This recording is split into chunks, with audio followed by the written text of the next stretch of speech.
All right, so we start with a 90-year-old woman, Essie Willocks, has no plans of retiring. For more than 5 decades, she's been selling a wide variety of fruits and veggies to scores of her loyal customers, and she's not letting her age stop her. She quotes, she says, and I quote, "The only ailment I have now is a little arthritis and a little blurry eye, but still feel strong and fit." The mother of 13. 13 said. For the past 50 years, she gets up at 4 a.m. on Thursdays to Saturdays to get her produce transported to the market. 50 years, 4 a.m. 13 kids. 13 Don't forget them 13 kids. I got my wife cash pot.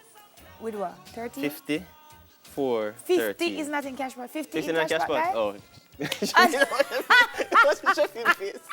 That's what I said, 50 chef you said. 50? That's not in by cash 2. pot. By 2 you get 25. 25. What are you doing? Divide 50 by 2 you get 25. Yes, but I don't think so. But when you love what you do though, it's you never not work really, again it's not in your even life. working, you know. What you really, and I love, because you know, go to the market in Maypen and some older women and them always just full of energy, full of life. Come man, when them a pull me, Yeah, feel like them are 16, pulled. you know. Come here, come buy this, right? This, come taste this. I love it. I love it. Pulled. I love it. I think anytime she stops, that's when she's gonna pass away. I think she should continue going. Go on, girl. Do what you're doing. You know they love you. Yeah, just like my grandmother. Like when I went down there a couple of weeks ago, before that, and Miss Tisha come from the farm with her hand in them. I said, "Grandma," she said. I know they don't want to help. No, she you don't. Try she help don't them want... on a problem, hey, you know. No, my grandma will take the help. Oh, She'll take the okay. help. Well, that sounds Morning, good. Grandma.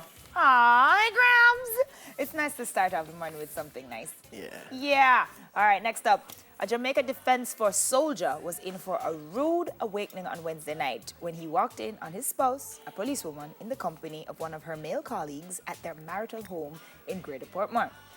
According to police reports, the soldier caught the duo in a compromising position and allegedly pulled his licensed firearm and hit the policeman on his forehead.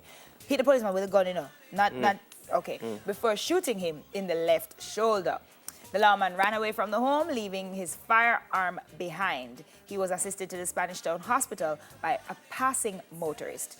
Up to press time, it was unclear if the soldier was in the custody of the JDF or the police.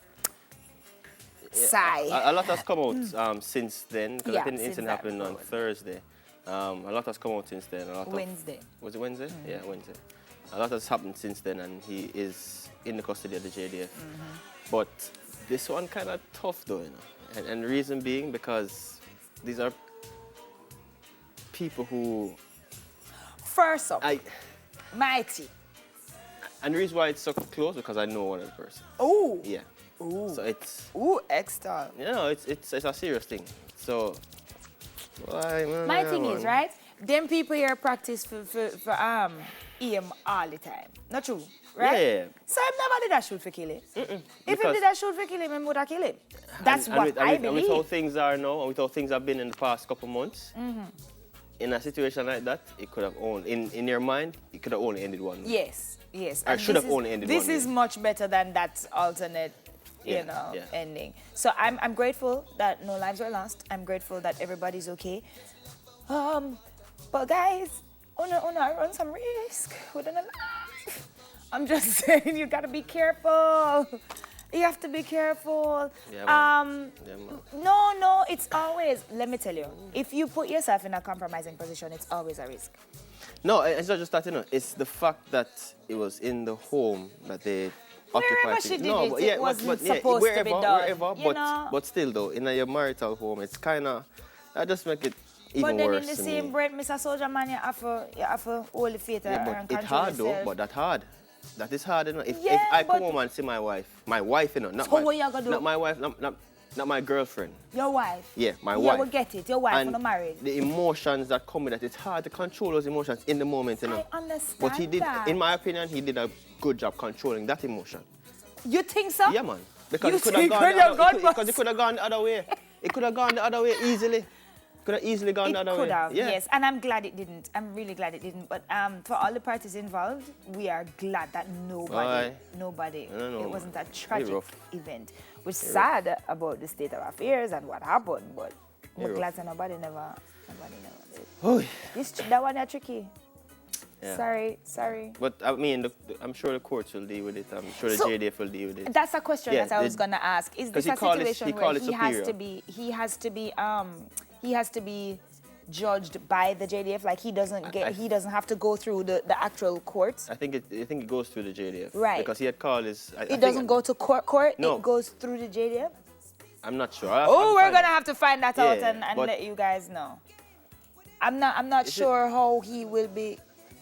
Oh, he's got a criminal charge. Oh, Sheffield said that we go through the court. Well, we'll find out. I'll find out. All right. Yeah.